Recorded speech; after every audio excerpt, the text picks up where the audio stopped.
Ishwaraya vidmahe Satyadevaya dhimahi Tanna sarva prachodayat. Om Shanti Shanti Shanti. Invoking Swami's divine presence in our midst this evening and offering our loving pranams at his lotus feet. Revered elders, dear brothers and sisters, loving Sairam to all of you.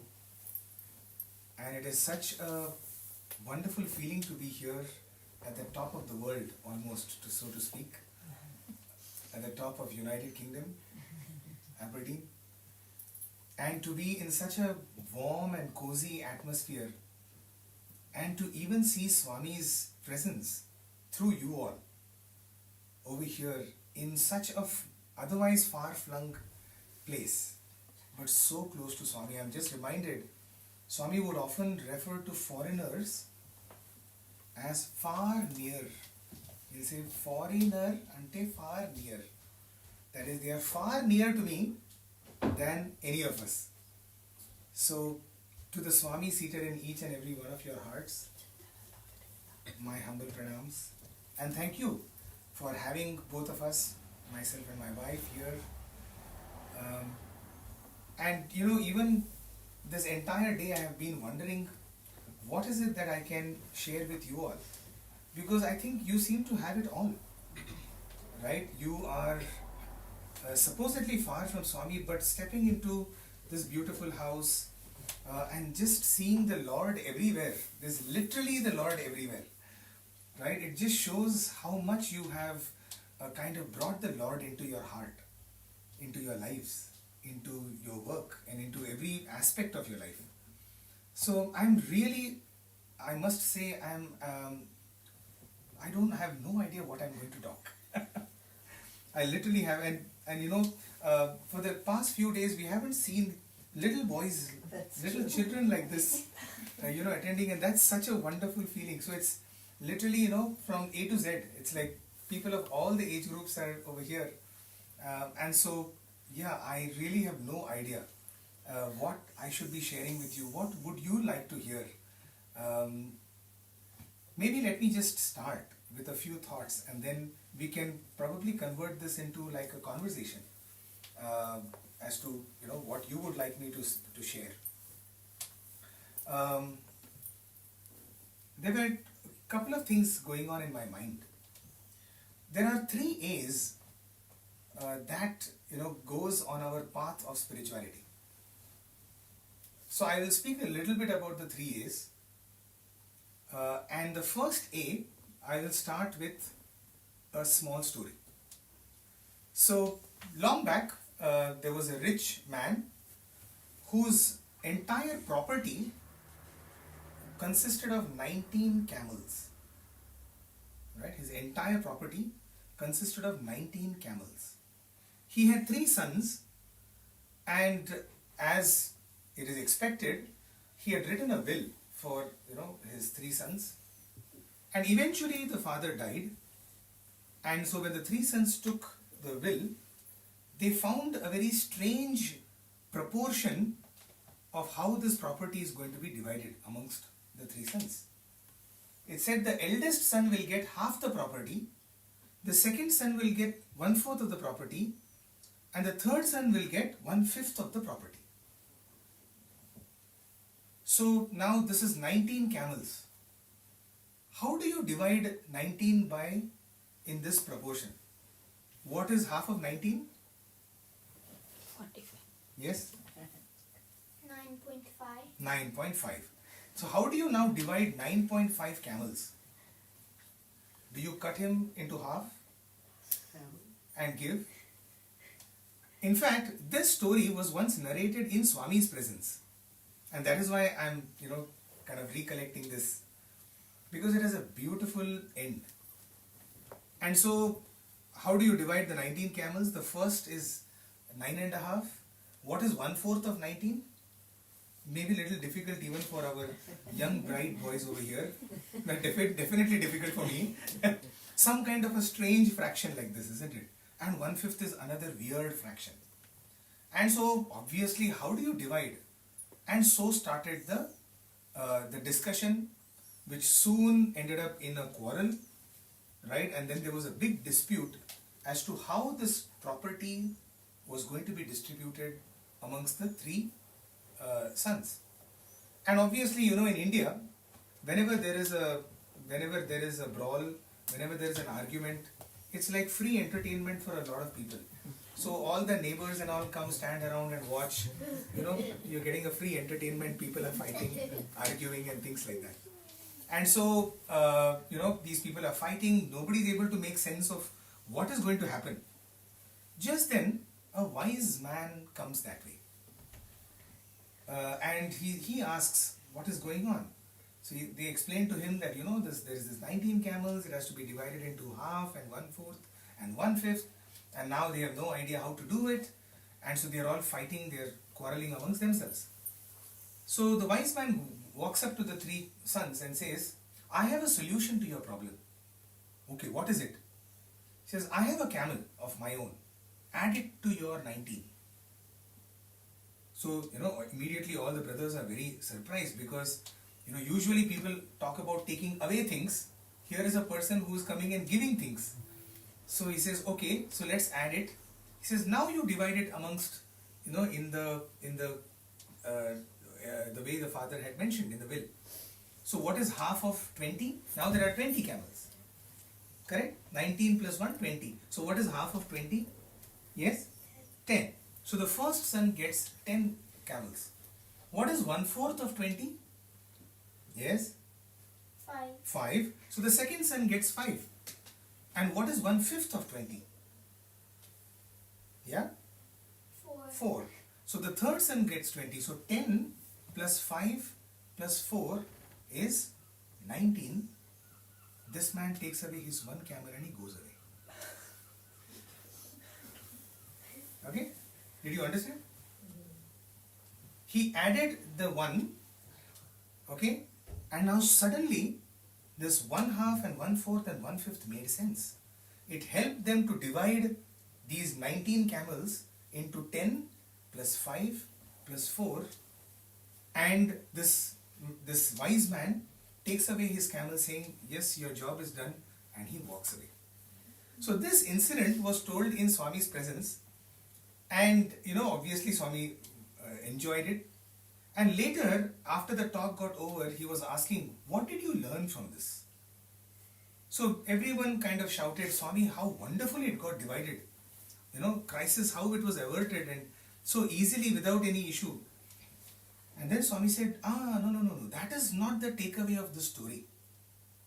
The takeaway of the story is not about division, but the takeaway of the story is the addition of that one. In our lives also, everything that we have is like that 19 camels.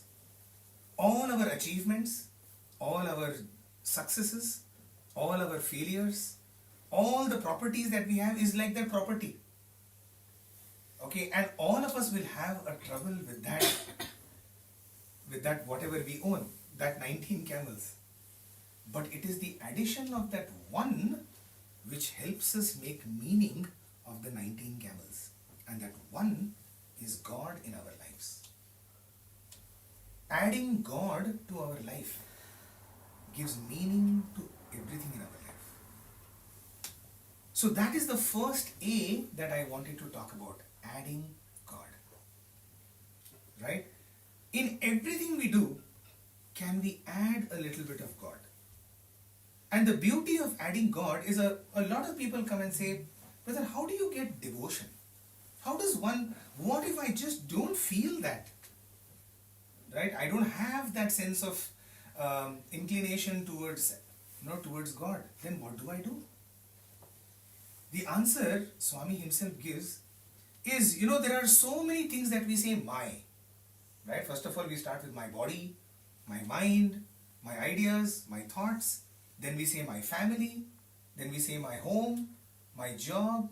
So we have a lot of my.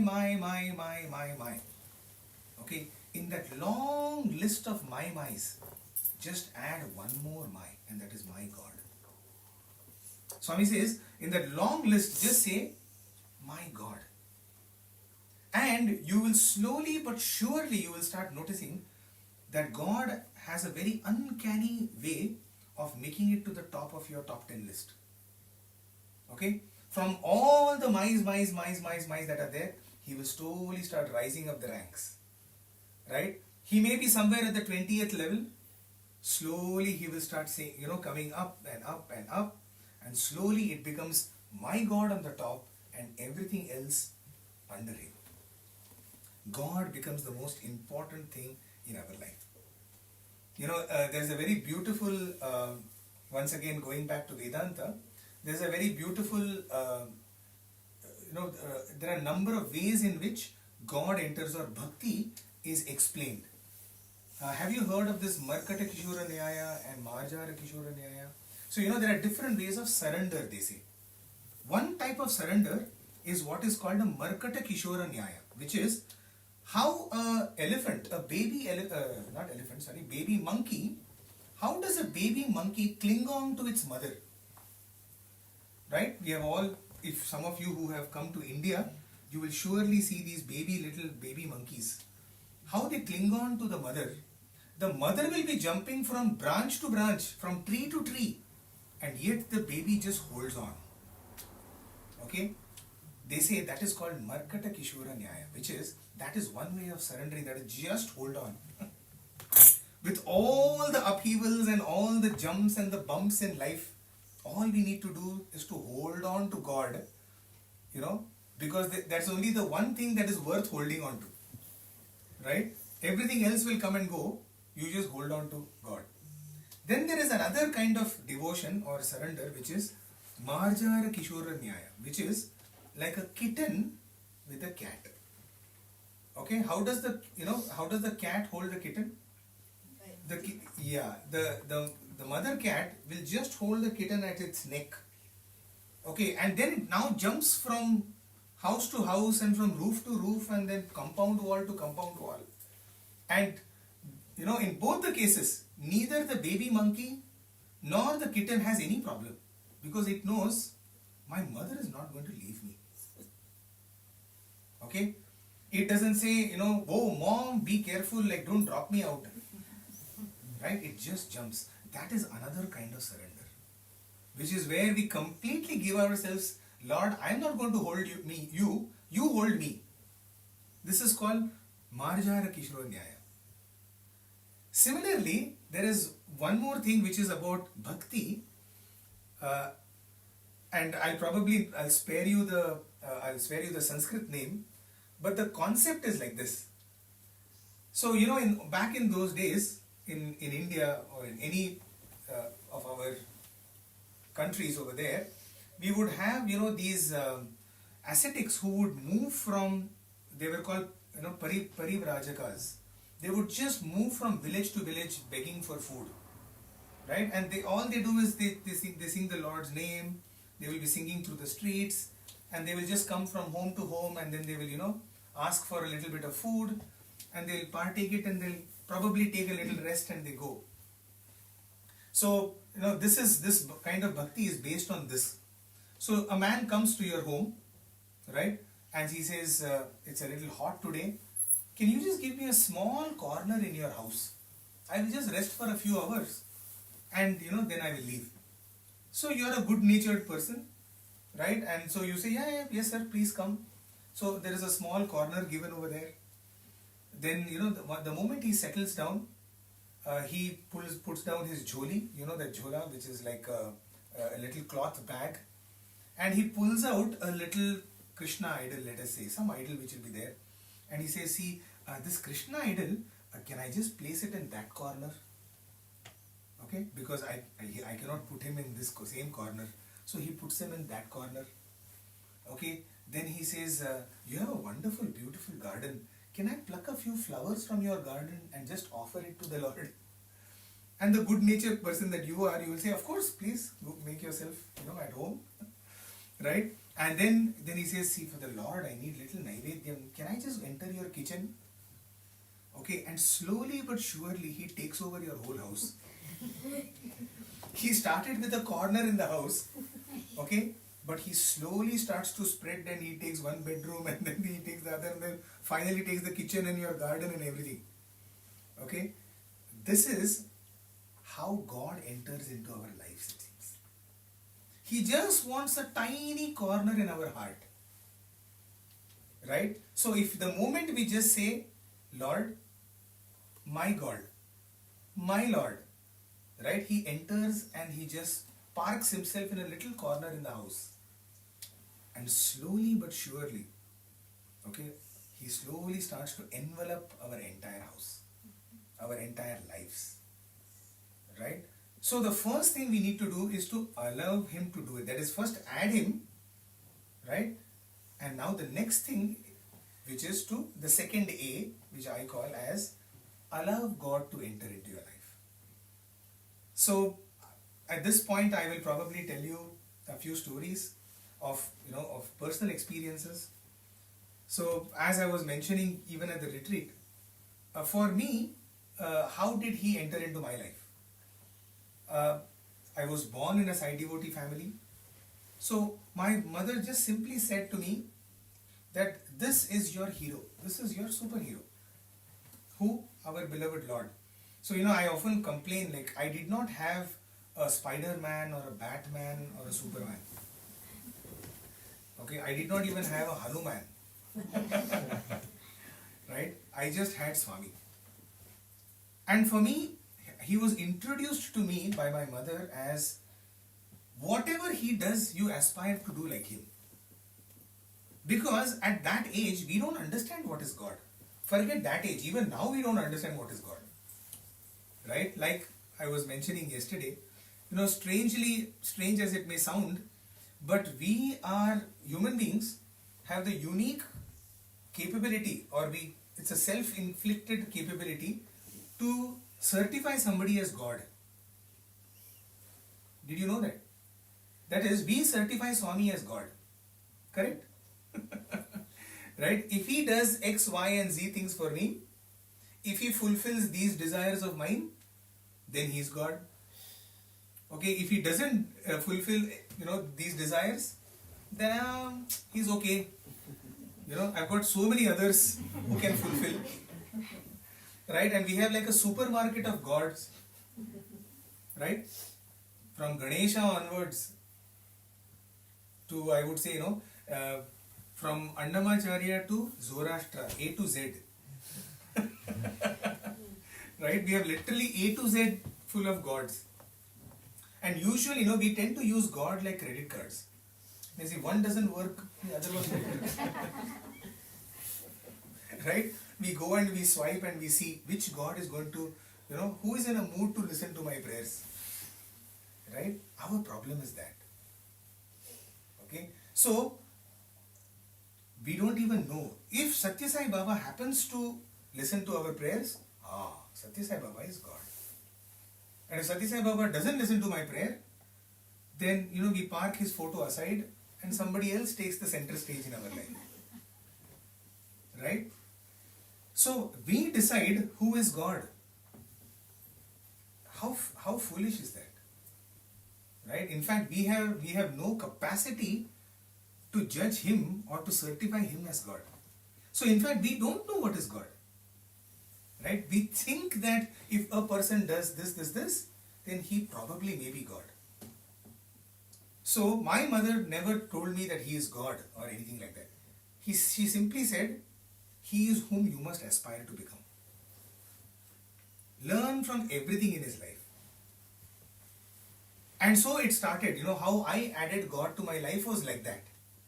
I would simply watch, when of course we had the unique opportunity to go to Prashanti Nilayam, right, and then sit in darshans and then just watch him. And everything about him felt so beautiful to me.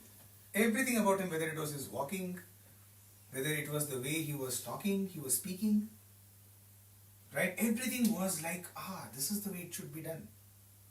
At least for me, right? And even to this day also, I continue to learn from a number of devotees how Swami did whatever he did in a particular situation. And in fact, that is the purpose of these satsangs. You see, we always say we should listen to our conscience. Right? Conscience is the Lord sitting inside our heart guiding us. How do we know what the conscience is speaking? Right? How do we differentiate between what the mind is saying and what the conscience is telling us? Right? Both sound the same.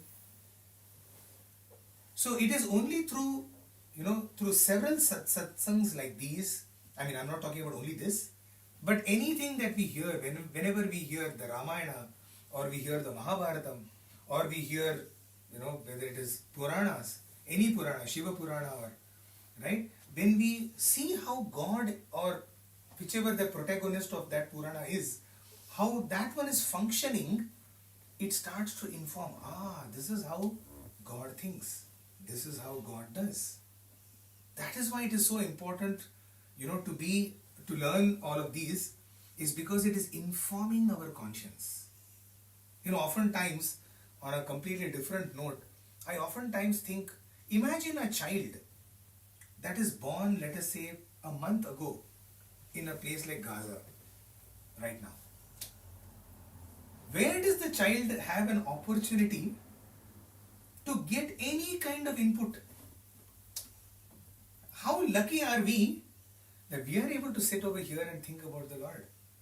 That poor child is going to fight for its life. Right? So first of all, a tremendous sense of gratitude, isn't it? For what we have in life when compared to all of the millions of children who don't have that access. And so therefore, who is going to tell that child what is God? Right? Somebody is going to come and give him a definition of God. That God is this, you should be doing this, and that's it. So this has been one of my, questions in my mind. What conscience is that child going to listen to? What is his conscience going to tell him? Is it the same thing or is it something different? Right? However, we are therefore so lucky that we have the right inputs to inform our conscience, to mold our conscience. Right? So maybe, I'll tell you like how Swami would kind of speak to us, or how Swami would teach us, on different occasions. Let me start with this one little pretty beautiful and very sweet. So this was the time when we were all in primary school. I was studying in Swami's primary school, and the new solar water heating system was installed in the school. Okay, so in those days, Swami would come to inaugurate everything in the school. Okay, even for something like solar water heating system, Swami will come to, so we will pray, Swami, new system has come, please come to, inaugurate it. Then Swami says, yeah, I'm coming. Right, and so Swami came, and so there was an elaborate, whatever, like a arrangement was made where Swami would come and there was a bucket, and then, in solar water heater, what happens? Usually like one bucket, you don't get hot water, right? But then you don't want Swami to kind of open it and then cold water comes out of it. So, one bucket had already been spent out, and so that when Swami comes and opens, hot water should come out. Because otherwise it will be rather embarrassing that Swami is inaugurating a solar water heater and then cold water is coming out. So all of these arrangements and all very elaborately done. Okay, bucket is kept. Okay, and Swami comes over there as usual, the childlike enthusiasm. See, that is another beautiful thing about Swami. Swami is called as Nitya Nutana. Nitya Nutana means ever new. Okay, ever new. Every single day he came out for darshan, there was a newness on his face. Okay, it was not like, oh my God, again I have to go for darshan. Most of the times that's what happens to us, isn't it? Anything, whether it is like it's our office work, or whether it's our our daily schedule, we start off the day thinking, oh God, another day, right?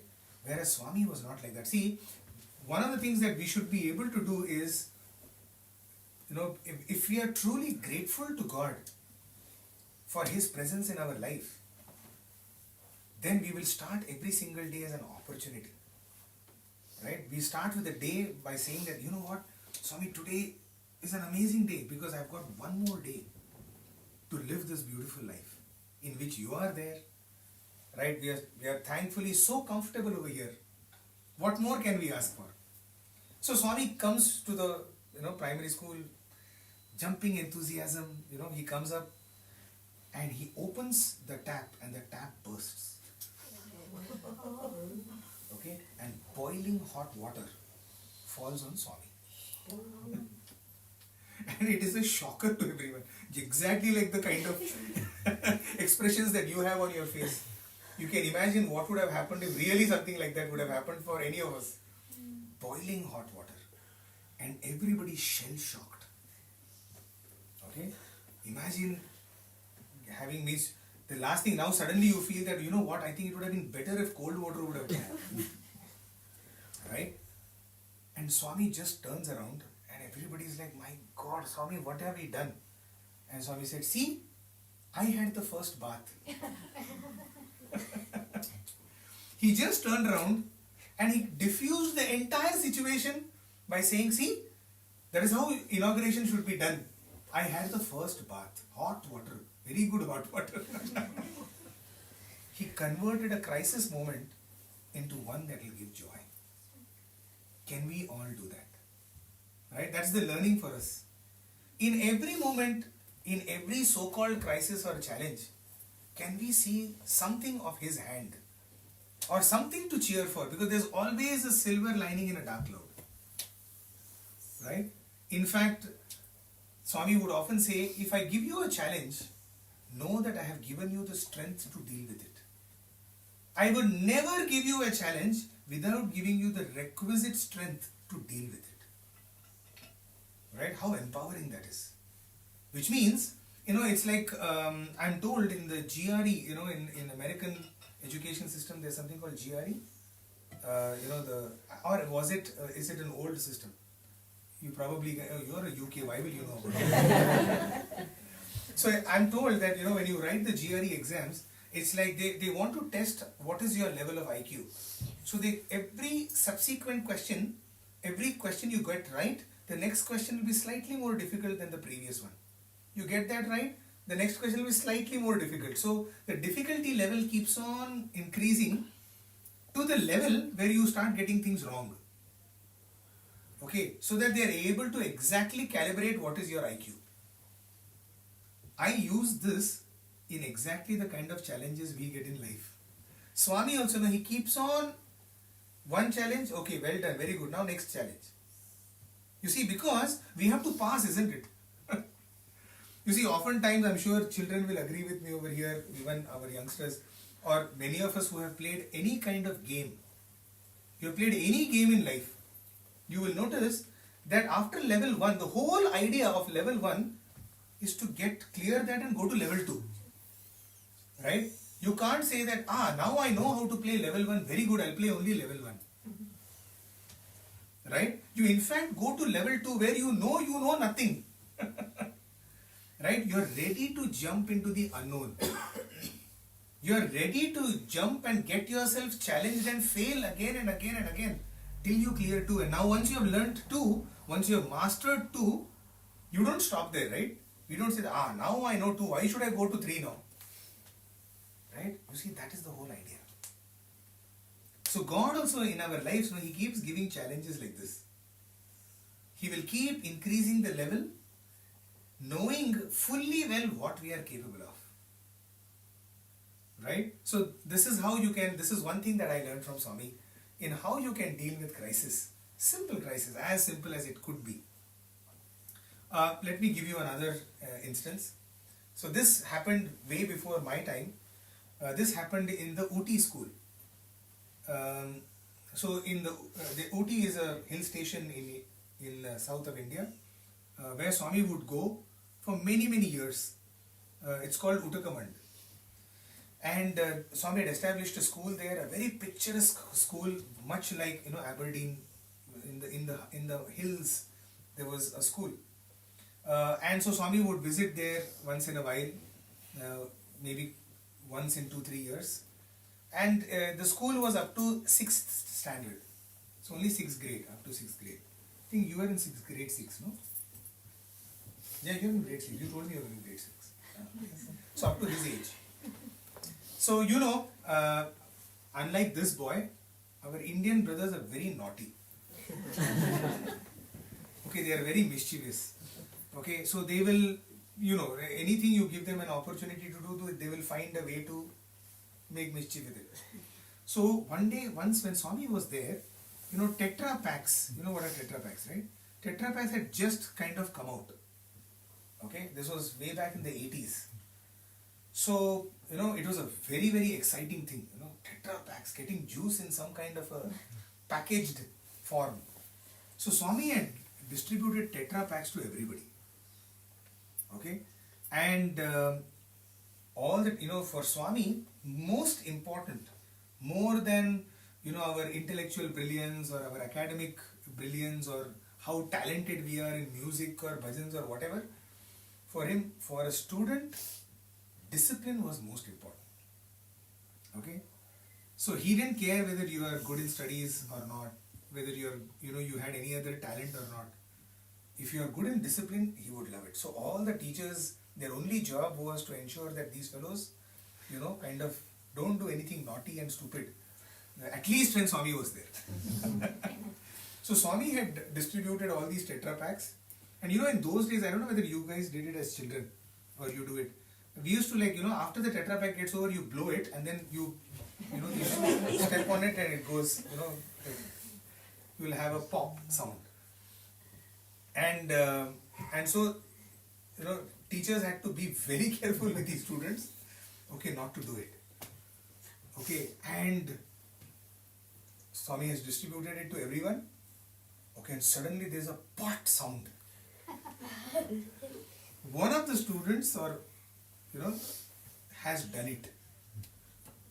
And so everybody's, once again, all the teachers are like, my God, right? Swami is going to be so disappointed. These fellows don't even know how to drink, okay? And so they soon turned in the direction in which that sound came. It was Swami who had done it. Okay, because what had happened was that the tension of discipline was so high in the school. When Swami comes, big list of don't, even more than the do's, no? Don't do this, don't do this, don't do this, don't do this, don't do this. So all the children felt as if it's like some army general. Stand like this, sit like this, don't move like that, don't sleep. You see? So you see, what Swami wanted to say that, hey, don't fear God. Often we say, he's a very God-fearing man. God doesn't want fear. God wants us to be a God-loving man. We have to become God-loving rather than God-fearing. You see, Swami came to change exactly that. That one act of Swami, you can imagine how many barriers it must have broken in the lives of students. At that moment they understood what was Swami. Swami became their friend. Right? So, that is another incident that comes to my mind. I can keep going on like this because there were so many incidences, that Swami has had with students. Maybe I'll tell you a few more and then we will stop. I intended it to actually be a conversation, and I'm sure you must be wondering, did you not say that in the beginning of this talk, that this was supposed to be a conversation, right? So, there was a time when, all the students, the passing out batch would get an interview with Swami. Interview is, a kind of a personal interaction with Bhagwan. So Swami will call all the students in, and that was a time when you would have a very intimate moment with Swami. You could ask him very, very personal questions, or you could ask him any kind of spiritual doubts or whatever. And it will be a time when he will give you some advice. As a passing out batch, what does he expect from us? So it was a very intimate moment, and so every batch, come the March of that year is when the last, academic month would be.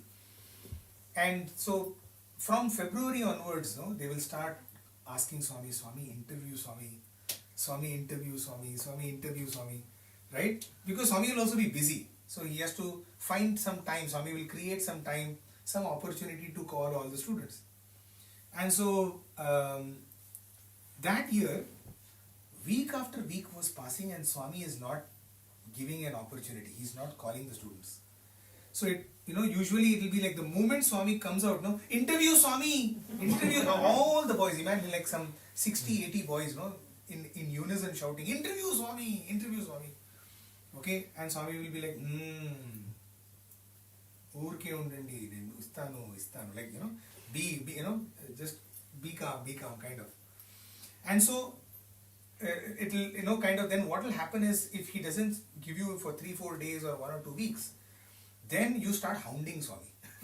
Okay, wherever he is, whatever type, if he is going somewhere, interview Swami, just letting us kind of like that. That was the liberty the students had with Swami. So soon it will become, please Swami, please. The interview part will go off. It will just be, that means point is conveyed. Now you just have to keep pleading with him, right? So all the students are like, please Swami, please Swami, please Swami.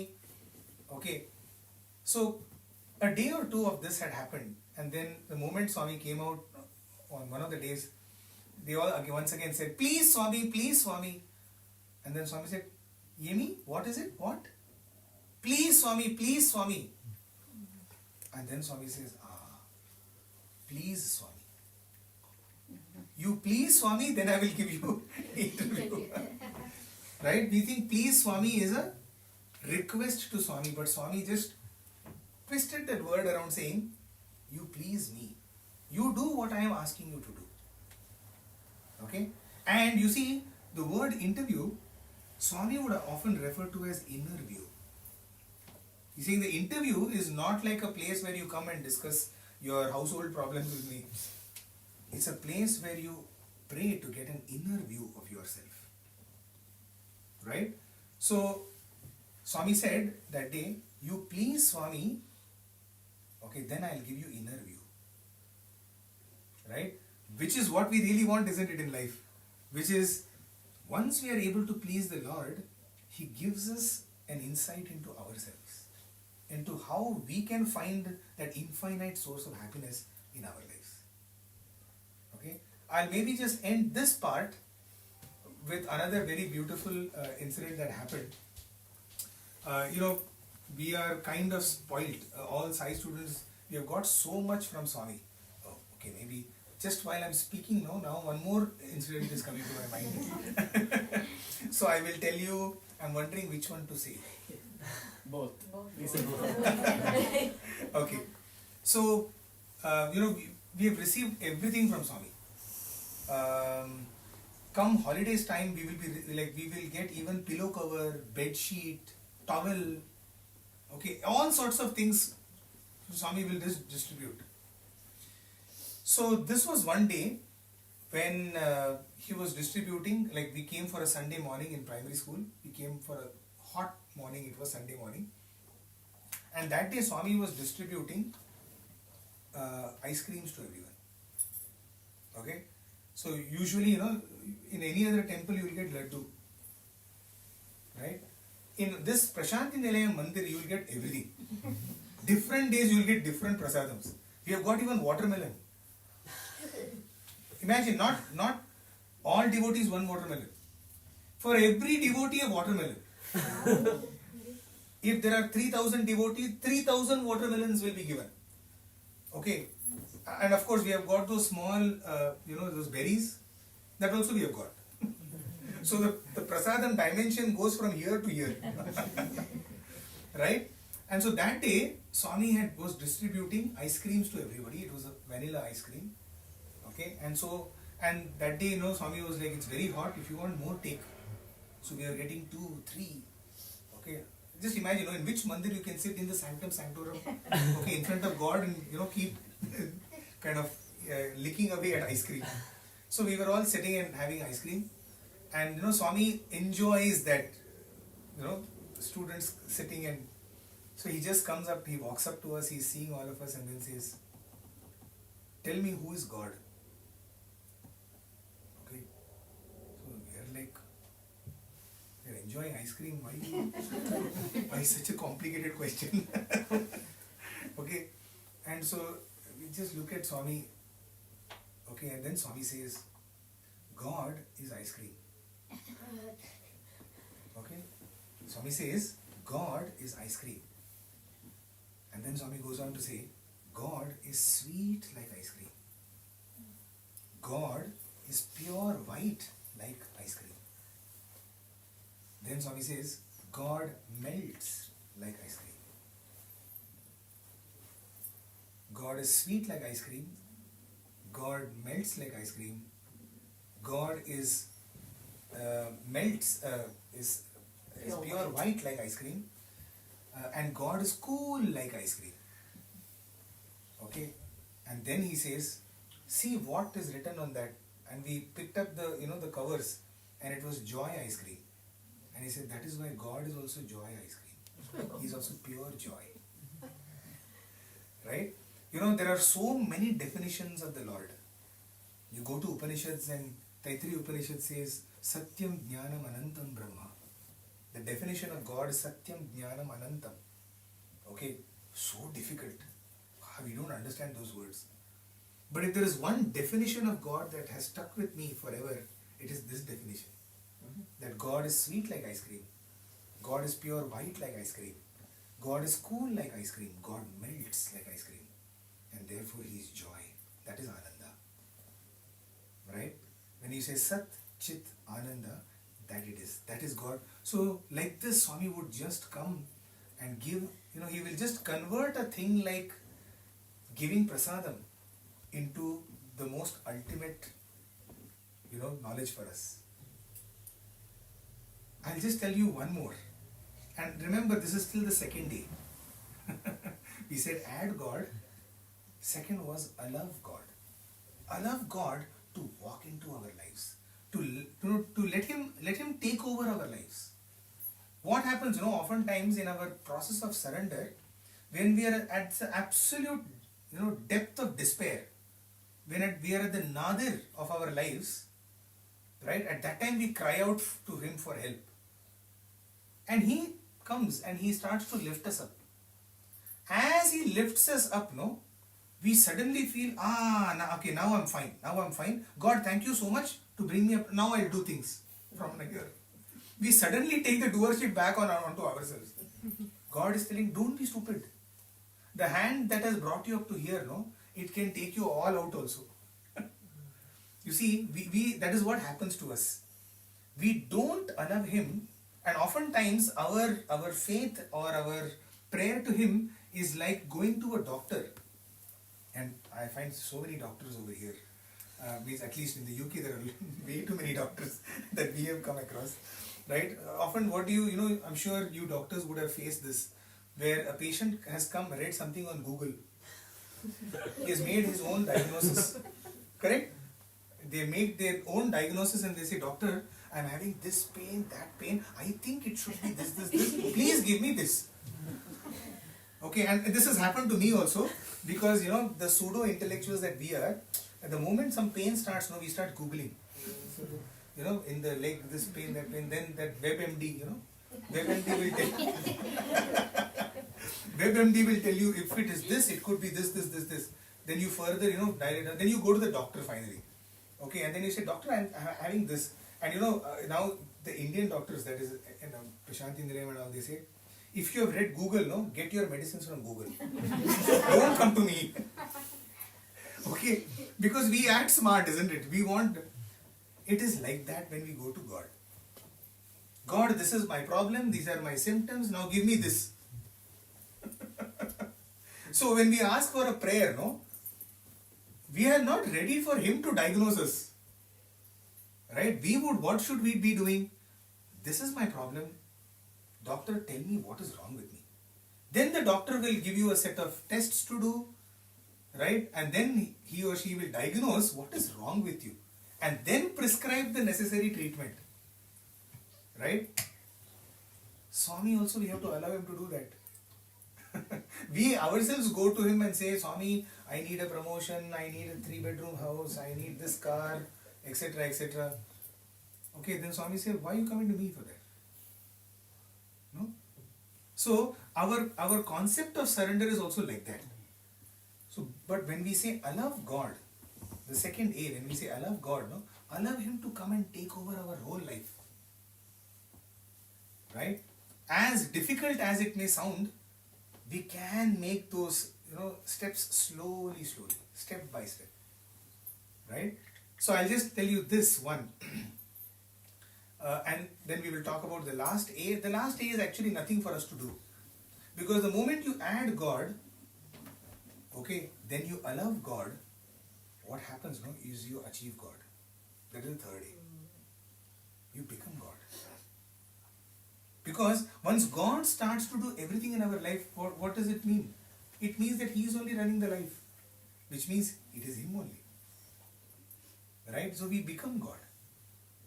Just like in the Upanishad it is said, Brahmavid Brahmaiva Bhavati. The knower of Brahma becomes Brahma. It is not that, now I know Brahma, so I and Brahma are good friends. See, the knower of Brahma becomes Brahman.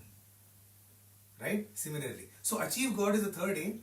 So, well, if you were thinking that, oh my God, this fellow is taking for every A is taking so much time.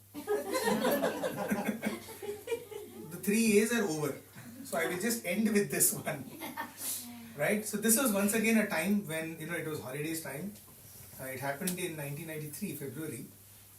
And we were all, Swami had called all the students to, Swami was going to distribute something to us.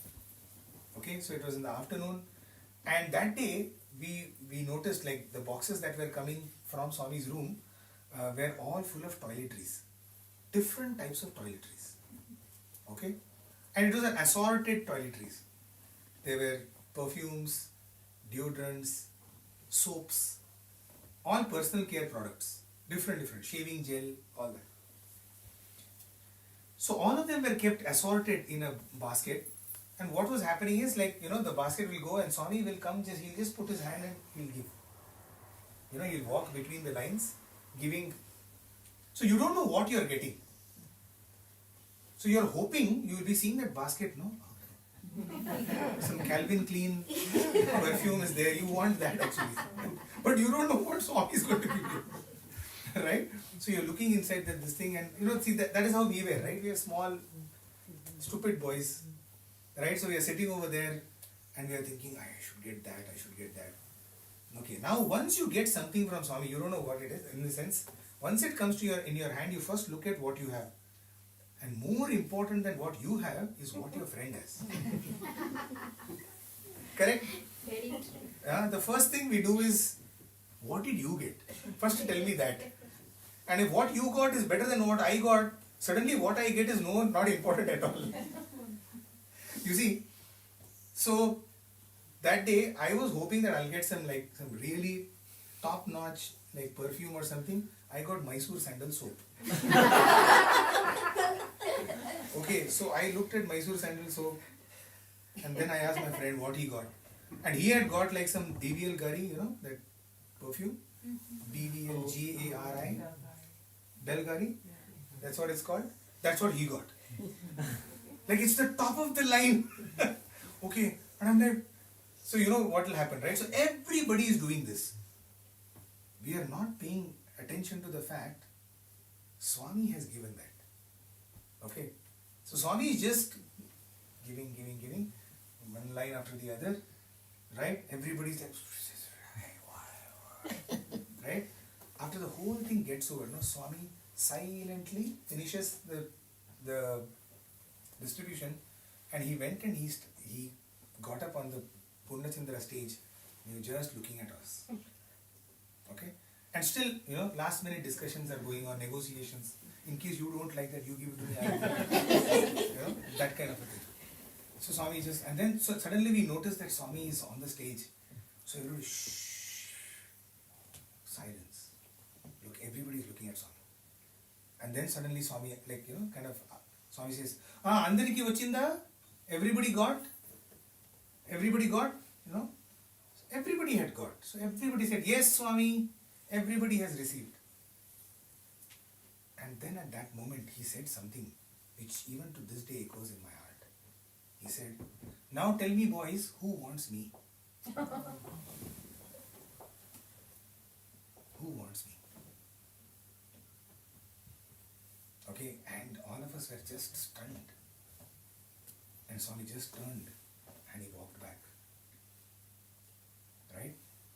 In our lives, this entire incident is so symbolic of our lives. All our lives we want something or the other. Right?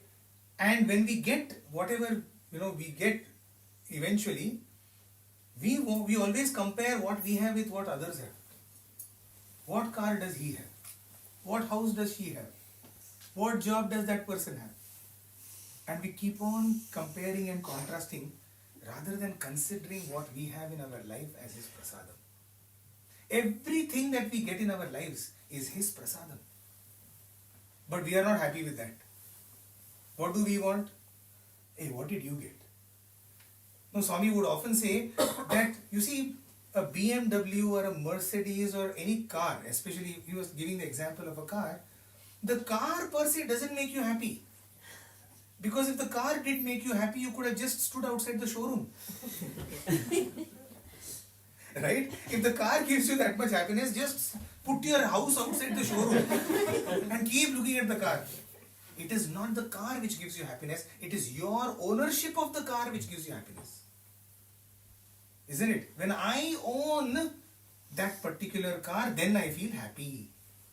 In fact, if I don't own that car, and if that particular car is sitting in my neighbor's garage, it is the source of the biggest disappointment for me. Right? How did he get that car? He suddenly the same object which was supposed to give me so much joy now is the cause of my jealousy. You see? So, the point being that it is not the object, but it is our ownership. Now, what should we want? This is the question Swami is asking. The hand which is able to give everything, why not ask for that hand only? Instead of asking God, give me this, give me that, why not ask for him only? Because if you get him, you will get everything that he is capable of giving, isn't it? So therefore, our only desire in life must be to ask for him. And that is achieve God. So, when we all look at our lives, this constantly, this compare and contrast, we forget that it is Swami who is actually giving us everything, and therefore everything is prasadam in our lives. This is one of the most beautiful attitudes to have in life. Prasada bhavam. The bhava of prasadam. Whatever I am getting, if it's a good thing, good prasadam. If it's a bad thing, it's a challenge. And he has already given along with that challenge the prasadam, which is the ability to face that challenge. So that is the prasadam over there. Right? When we offer food, like that water glass which is offered to Swami, what do? That is called Naivedyam. So we offer some Naivedyam to Bhagavan, to the Lord. At the end of the day, we only partake that as prasadam. If God really ate, he probably put little lesser items. Imagine if you chanted Brahmarpana and when you opened your eyes, 2-3 items are missing from your plate. Especially if you take some really tasty pizza or pasta, just imagine, you're sitting over there, I'm sure one eye will be always left. You see, what we are doing is we are consecrating whatever we are only offering. Right? So this is a cycle we call it the PN cycle, the Prasadam Naivedyam cycle. We offer to him as Naivedyam, he gives it back as Prasadam. Again we offer it to him as Naivedyam, he gives it to us Prasadam. This is the cycle. If we are able to offer every moment of our lives as Naivedyam to him, right, he will give it back to us as Prasadam. Okay, and a Prasadam, you see, when you go to, usually when we go to a temple, and I may not like a particular, let's say, sweet.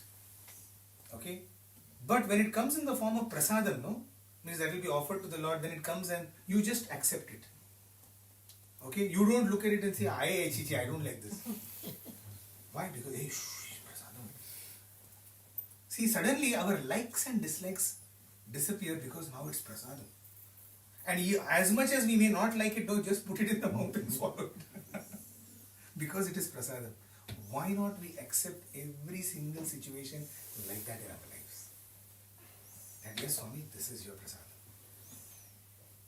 Right? So, those are the thoughts that I wanted to share with you, some of these, and we can go on with stories like this. But let us pray to our Swami that we are able to see his hand. It is the hand that is giving us every challenge, every joy, every disappointment, every appointment in our life. And Swami, let us hold on to that hand and let us ask only for that hand. Thank you so much for your patient listening. Sai Ram to everyone. So, if any questions you have, maybe we can now have an interactive session. Has anyone prepared any questions? Yeah. 7:40. Yes. I have a question. Just about bhajan singing.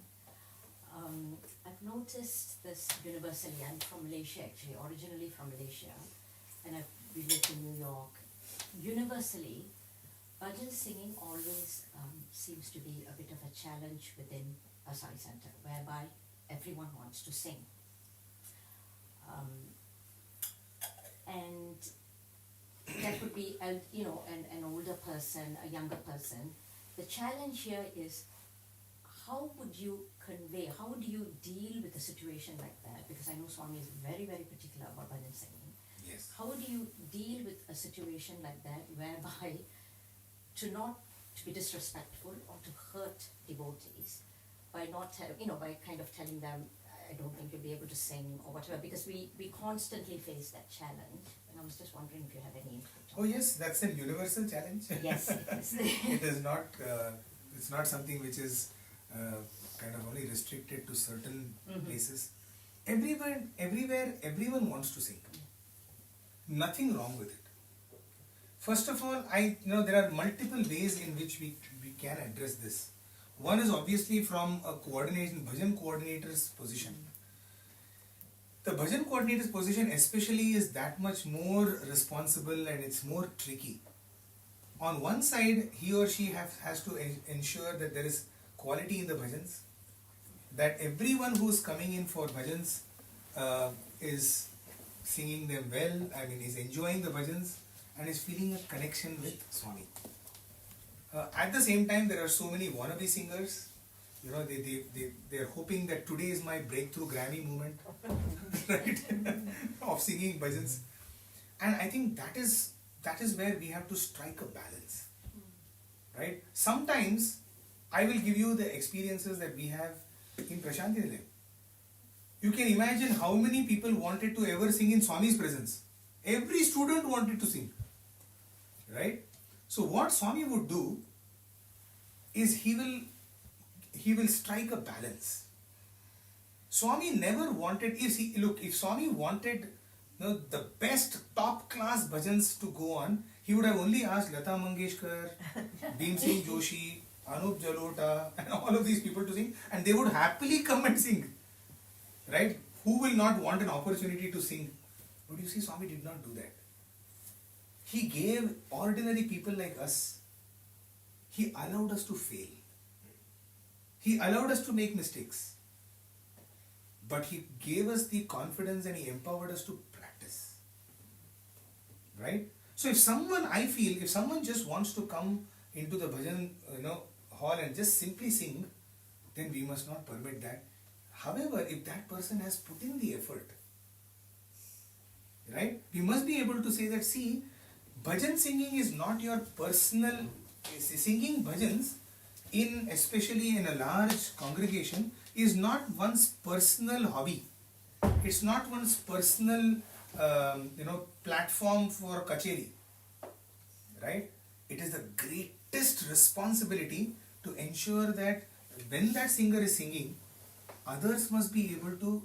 So Swami would often comes and ask, us, "Nu singer ra, nu sinner ra?" He will ask, "Are you a singer or are you a sinner?" Okay, obviously, what will you say, Swami, now? Right? But once Swami explained, he said, if you bring through your singing, if people come closer to God, then you are a singer. You are a saint. But through your singing, if people are going away from God, then you are a sinner. Correct? It could also, this has two implications. One implication is that when I am singing, some people are running away from the bhajan hall. Okay, or they are just waiting, Sai Ram, when will this bhajan end? Right? Which is one implication. That means we have taken them away from God. There are some people who may kind of say that, I don't want to go for bhajans. No? Then what a big responsibility for us it is on us. The other implication is that if a singer is singing too many, maybe a very, very talented singer, and therefore is singing in such a way that people are coming and say, hey, amazing singing here. Okay? That is also wrong, because the moment if he gives an extra touch, like a very complicated touch, person comes and says, kya baat hai? Then it becomes a kacheri. It's not bhajans then. Right? So we have to strike a balance. How much is enough? How much is necessary? Right? And will we get that balance in every bhajan? No, not necessary. Yes, there will be days when we have our low moments, etc., etc. We will go through our ups and downs. Let us not be too bothered about it, as long as we are moving in the right direction. So I would say practice. Anybody who wants to come and sing, it's a moment of great, like for example, it is, will you allow anybody to cook at home? You won't know that. I am feeling like cooking, I'm very enthusiastic today. I don't want your enthusiasm, boss.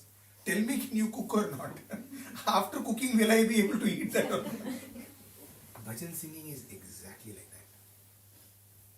that. Bhajan singing must become a community. See, why Swami wanted it to be a community affair is because bhajan singing has some very unique aspects. More than any other sadhana. If somebody else is singing well, even if I don't have that feelings, by his or her singing, that feeling of devotion can come into me. When there are enough people, let us say there are 100 people, and even if 1 or 2 people are down, that 100 people's energy can lift. No other sadhana, no japa, no amount of tapas, no amount of yajnas and yagas can achieve what bhajan singing can do. This I am not saying, this is what Bhagwan has said. Okay, that is why Namasmarana is a very unique sadhana. Number 1. Number 2, there are no pitfalls in Namasmarana. In all other kinds of spiritual sadhanas like yoga or yajnas or tapas, there can be pitfalls. There could be obstacles. Sometimes, for example, a person of extreme penance, he can get a lot of siddhis. Siddhis as in he will have lots of occult powers. And that power can be a distractor. Like I don't know whether you read this book called Living with the Himalayan Masters. There's a book long back written by Swami Rama, called Living with the Himalayan Masters. It's a beautiful book in which Swami Rama says that as a youngster, when he went into the Himalayas to do his tapas, right, he met his guru, and his guru would ask him to do the most innocuous things, like clean up the ashram, meaning during his non-study time. And so this boy, he said, I didn't come to Himalayas to clean up an ashram. That I can do at home also. So he wanted to, look for those amazing, yogis who could do amazing things. So he would keep roaming around in the Himalayas, and he would find he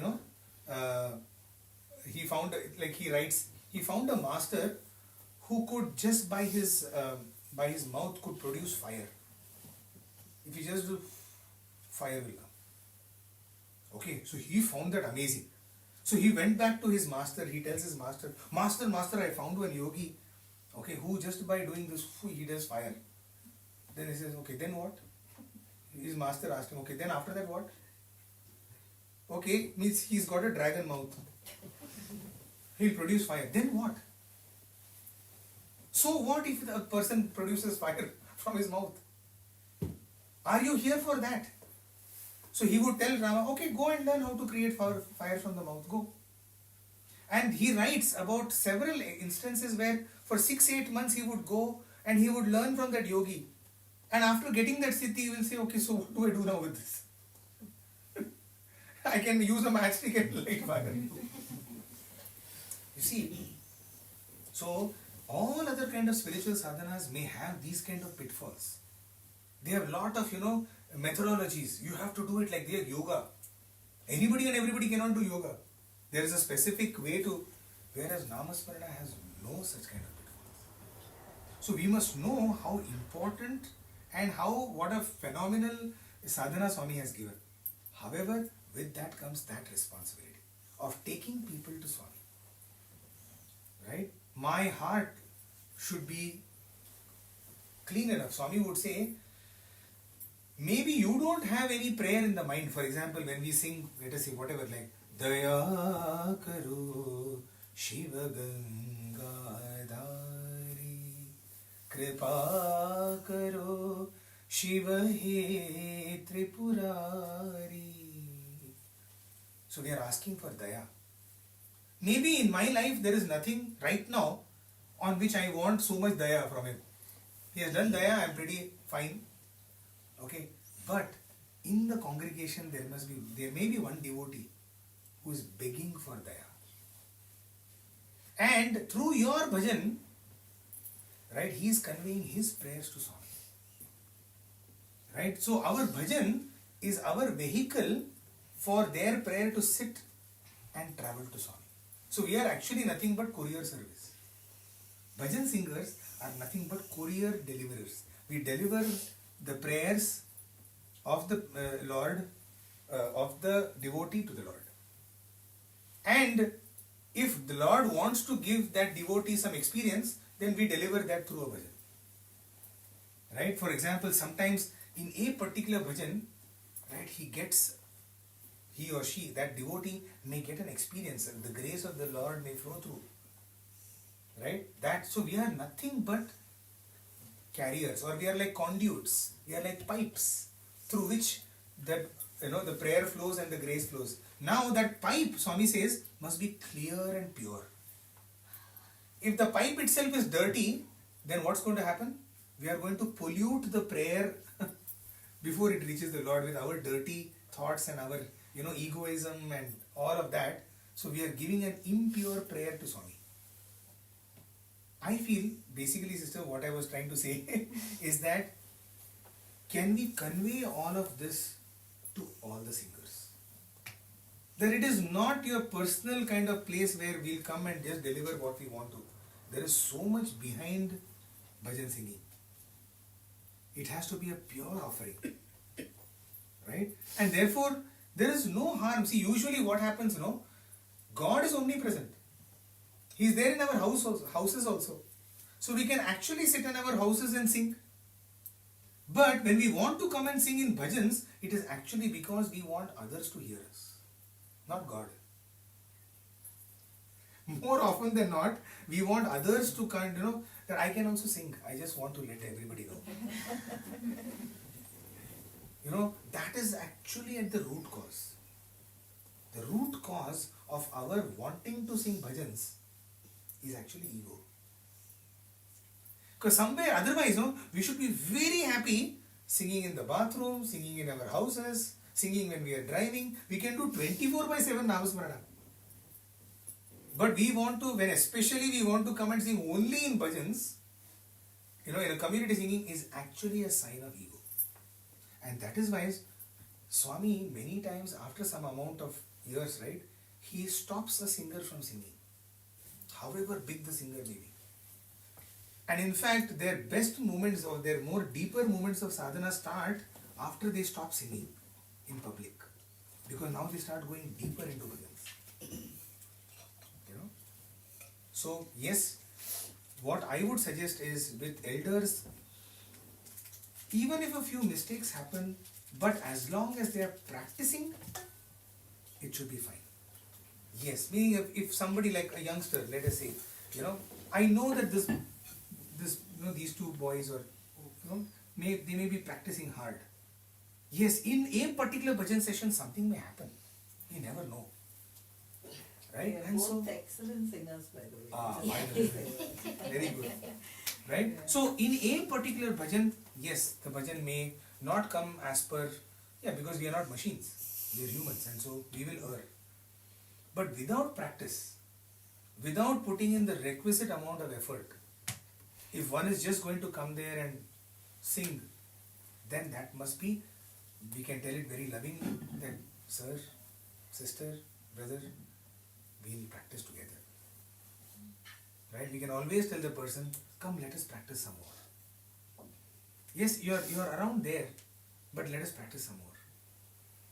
Right? And in spite of that, if then the person, there are so many people who don't turn up for practice then. Because they feel I practice and all, who will come? Then we can put our, see, without practice, Swami will not like it. Because coming and singing in the bhajan, there is nothing great about it. What is actually important is the process to come and sit and sing in the bhajans. How much have we thought about Swami before we have come and sat in the bhajans? Because then bhajan becomes the culmination of our effort, not the beginning of our effort. Right? So, sorry for a long answer. Thank you. Thank you very much. Shamiran has a question.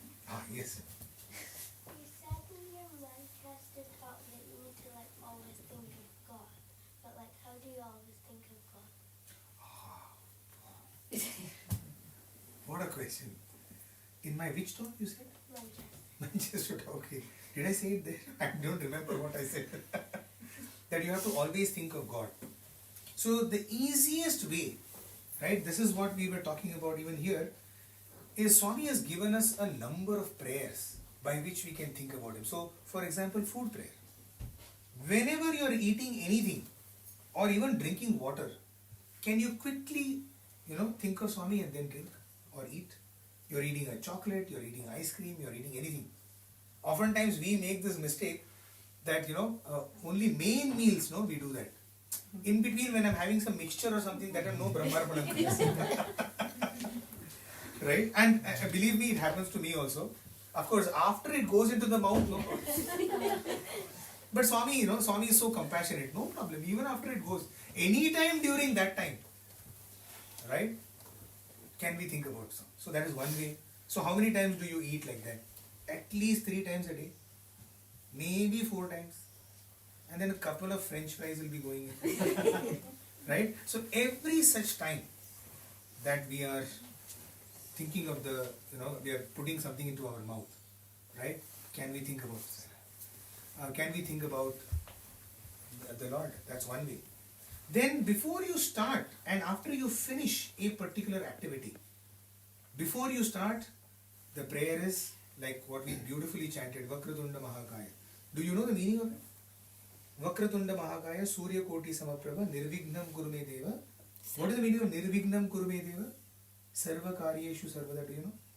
It means we are praying to the Lord, remove the obstacles that may come, okay, in the work that I am doing. Sarva Karyeshu Sarvada. That is, in all the work, Karya means work. Sarva means all. So Sarva Karyeshu Sarvada, all the time. Right? So can every work of ours start like that? Right? So before you start school, before you start work, a silent prayer. Right? When we start driving, a silent prayer. When we wake up in the morning, these days what happens, the moment we wake up, hand automatically goes to the device to check. Somehow we believe that we are like Prime Minister, like somebody's wanting our decisions early in the morning. I don't think even the American president gets his, his what they call the security download or something like that, early, right? We are not that. Nobody is waiting for us, right? Can we start our day thinking of something else? Like Swami, thank you so much for giving yet another opportunity. In fact, let me take it one notch higher. Can you tell me what is the first thought that comes into your mind when you wake up? The very first thought. Okay? Whoever wishes to share can share. The gratitude that you have another day Okay? to spend with Swami. Very nice. Any other? Work stress. Work stress, oh my god, another day. Okay? So somewhere in between, all the others will fall in between these two. Yes. Another day of school. Another day of school. You might even want to go back to sleep as well. Yeah, exactly. Okay, now shall I tell you one thing? In fact, we all have the same thought when we wake up in the morning. Okay? Let's investigate a little deeper. Auntie said that gratitude. Who is having the gratitude? Who is having the gratitude? I. Who is having work stress? I. Who is scared of going to school? I. The very first thought that comes when we wake up is I am. Right? We don't actually think about it. But it is that from which every other thought comes. See, I am, therefore I have gratitude. I am, therefore I have work stress. I am, therefore I want to go, I like or I don't like to go to school. The first thought is I. Yes or no? Think about it and try it. Just see every morning what is the first thought that you have. I have woken up. Right? The summum bonum of all of sadhana is to focus on that I. Who is this I? Right? Whether it was Ramana Maharshi, whether it was Ramakrishna Paramahamsa, whether it is our Bhagavan, right? Everybody is telling us, investigate who is this I? Who is having that? Right? All our problems are in that I. When we when we constantly keep investigating on who is this I, many other things happen. So, how many times in the day can you actually think of I? For example, I am having work trouble. Okay? You're thinking of I. But you know what? We don't think about I, we think about the trouble. That is our problem. Are you getting the point? Right? So, can we think of God 24/7? Of course we can. Why? Because me and God are one. You and God are one. So, whenever you're thinking of I, you're thinking of God. Unfortunately, we don't think of I also. We think of our problems. We think of our whatever, joys and sorrows and achievements and everything else. We don't give enough time or enough attention to ourselves. As I was mentioning yesterday, once the Delhi boys, they had got an interview, and Swami said, they asked Swami this question, Swami, when we are here with you in Prashant Nidalayam, we feel completely connected with you, but when we go back to Delhi, Swami, we don't feel that connection with you, right? We don't feel your presence, right? And you know what Swami said? Forget my presence. Do you feel your presence? This is probably only the Lord, only Sadguru can go into that depth of self-inquiry. Forget my presence, you don't have to feel my presence. Can you feel your own presence? You see, we don't give our own presence that much attention. Okay, it is our presence that defines everything else. You see, that is where Descartes, the French philosopher Descartes, right? One of the greatest philosophers, one of the pillars of Western philosophy, that is where the difference between what he propounded and what we stand for. He said, I think and therefore I am. Right? Descartes says, I think and therefore I am. Because I am is also a thought according to him. Because I think, I exist. If I don't think, I don't exist. Whereas, Sanatana Dharma, we flip it around and says, I am and therefore I think. So it starts with first I am. Okay, now this may be, I don't know why I kind of weird myself, maneuvered into this discussion. But the idea was, I just thought I'll push the envelope a little bit to make you think what is more fundamental. Once we are able to think about this more and more often, okay, and believe me, this is the age at which that thought process starts. You look at them, you look at the heroes of our Sanatana Dharma, you will find it is always this age. Nachiketa, Dhruva, Prahalada, right? Some of our greatest heroes have all started that questioning at that age. That is why I thought, you know what, let me push it. Let me push that, because Shankaracharya himself, by 21, he had done it, finished. Jesus Christ, Swami Vivekananda, they didn't need long lives, right? Short, sweet, powerful, done, out, finished, done here and left, right? So, can we think about this more and more?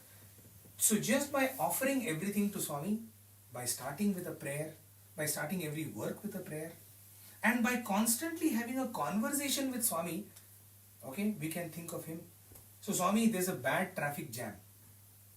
Complain to Swami. Because of you only this traffic jam. Make everything as a conversation with Bhagwan. Right? Automatically we will start thinking of the Lord 24/7. Lot of homework from school. Blame Swami for it. A very good teacher who has taught amazingly. Thank Swami for it. Swami, that teacher is amazing. Swami, this teacher is not so good. Swami, you please teach this teacher how to teach. Right? Everything we can convert it into an offering and a prayer. Yes, slowly. Through prayers you can do it. Okay? Yes. Shall we end? What's the idea? Any other questions? Auntie, you had a question. What does anyone have a question? And sorry if you don't want to answer it, that is also fine. I just wanted to know, in your current situation as a research fellow in Swami's teachings, what an average day might seem like for you. So is there a lot of reading, discussion, and what your resources are? So an average day for me typically starts with my morning prayers. I love to keep my body fit as possible. So my morning exercise is very important for me. Then of course go to Mandir. My day starts, my kind of work day starts with bhajan singing 9 to 9:30 in the morning. Post 9:30 go to the office. And yeah, so once we have different projects that we are working on. So typically we kind of discuss about those projects. So we have started a few online courses that we are kind of rolling out. One is, in fact, it is called Shri Sathya Sai Adhyatma Vidya, which is, for the first time we have tried to present Swami's teachings in a structured manner, right? From the beginning to the end. For example, if you take any one discourse of Bhagwan and read it, it can be pretty confusing. Because in one discourse he will say, Namasmarana is the ultimate. Next discourse he says, no use of Namasmarana, you should do service. And the third discourse he'll say, all this japa and seva and all this, nothing, you should have ekagrata, you should be focused. Okay, and so one can get a little confused, right? In fact, but there is no inconsistency in his literature. We have to understand that every discourse was given in a particular context. We don't understand that context today, right? For example, a discourse would have been delivered in, to a particular set of people. So it becomes very difficult to decontextualize, what Swami has said. And so what we have tried to do is, we have worked on a methodical way of approaching Swami's teachings. For example, we start with the fundamental question, what is spirituality? Right? And so we go through Swami's literature and we have dug out his definition of spirituality. Swami's definition of spirituality, does anybody know? Probably the most comprehensive definition that we have found in any literature. He says spirituality is the removal of animality, the nurturing of humanity, and the manifestation of divinity. This is spirituality. Okay, so we are all on this continuum where on one side we have animality, on the other side we have divinity, and humanity is probably somewhere in the middle, right? We are constantly on this journey from animality to humanity. So removal of animality, nurturing of humanity, and manifestation of divinity. What a beautiful definition. So we have taken this definition and we said all of spirituality is about this. Bhajans, why we do? Because we want to go right.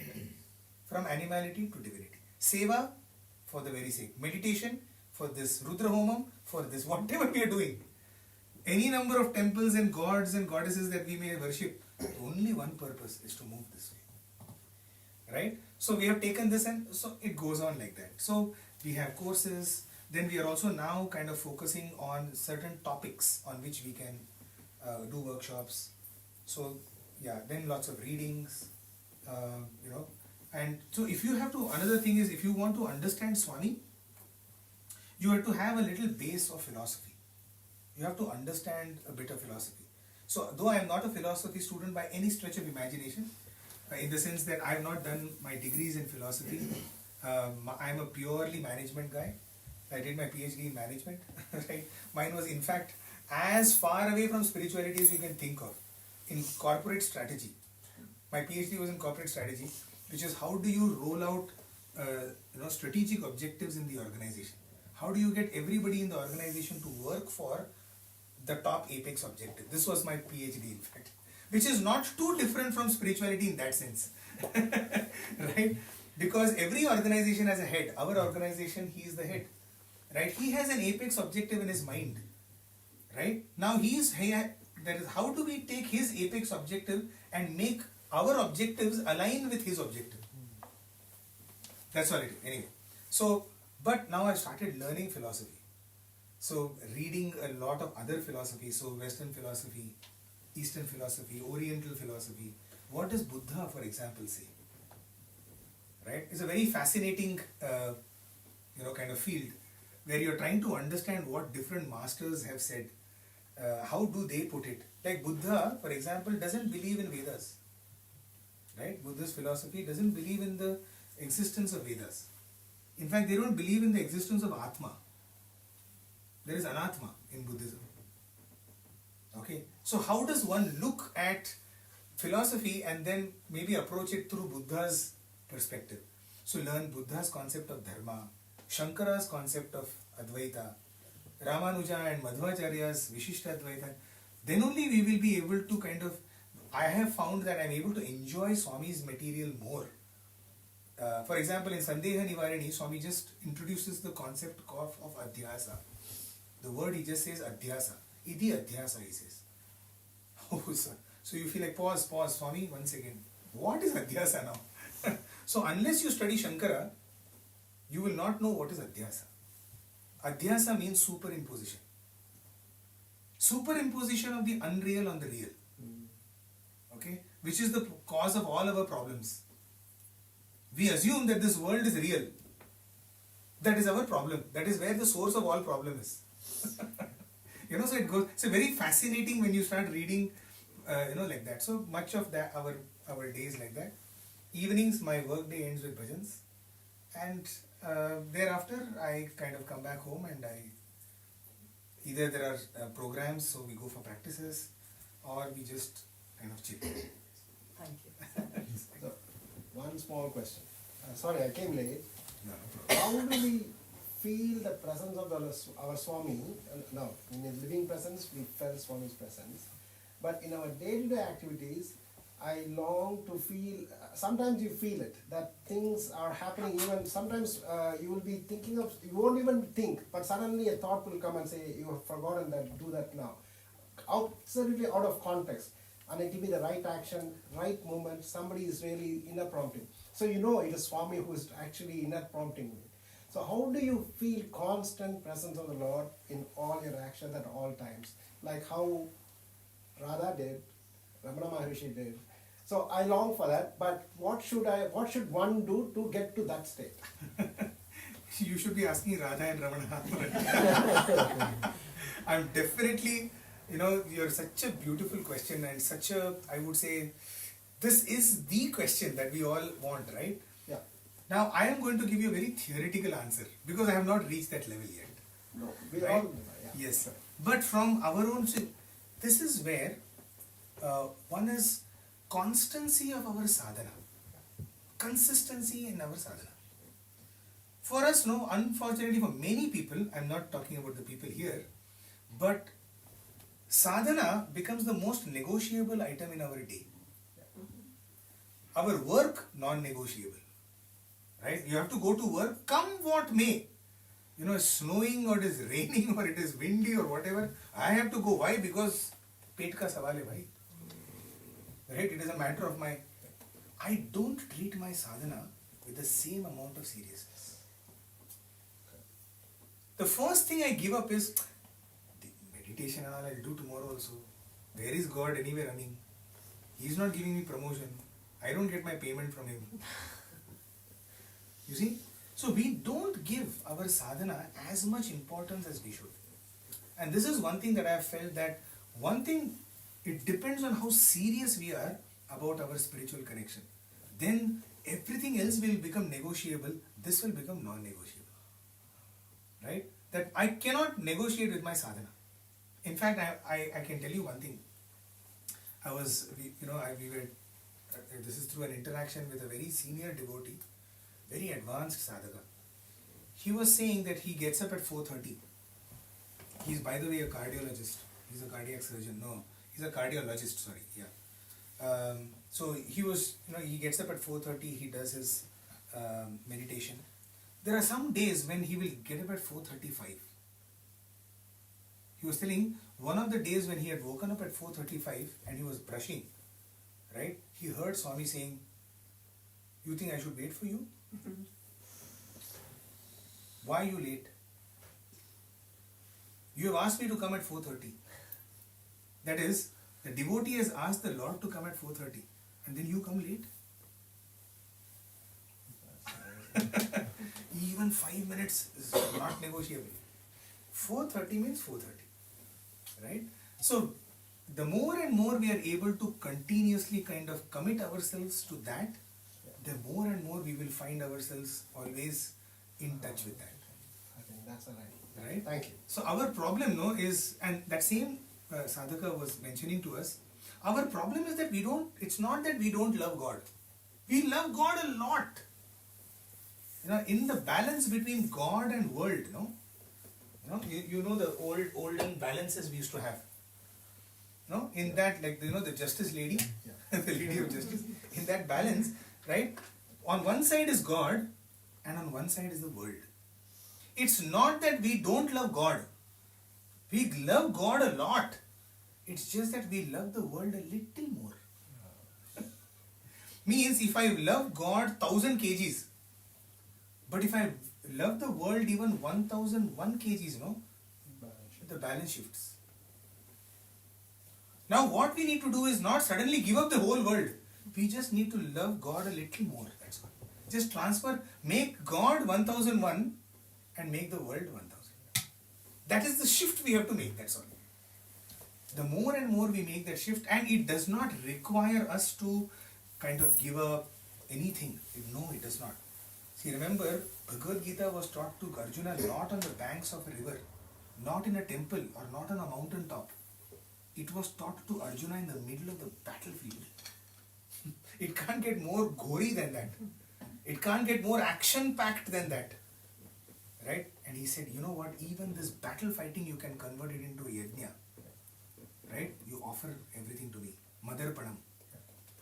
Right? So it is just about getting ourselves, but all of these other sadhanas that we do, bhajans or whatever else we do, is only to prepare us for that moment of crisis when we actually need to dedicate it to Him. It should hit us. Right? So it's all muscle memory. So it's like what sportsmen do. Right? Constant practice, practice, practice so that we are ready for that.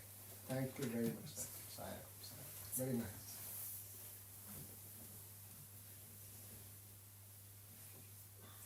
We have a couple of questions.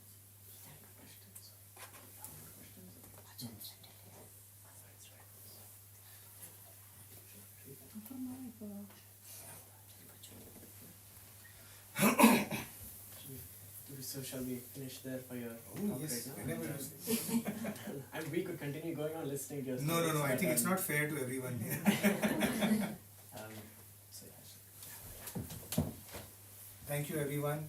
Once again, on behalf of my wife and myself, we take this opportunity to show our gratitude to Bhagwan and to the Bhagwan who is present in all these beautiful hearts, who made time out on a weekday. We're tremendously grateful, and this is what is the example of giving God, His position. That on a weekend, on a weekday, after your busy schedules at work, right, you have found time to come and think about this. This is all we need to do. This is what Bhagwan loves, right? So you are all spiritual seekers, and to all the spiritual seekers here, my humble pranams, our humble pranams. Thank you so much, Sai.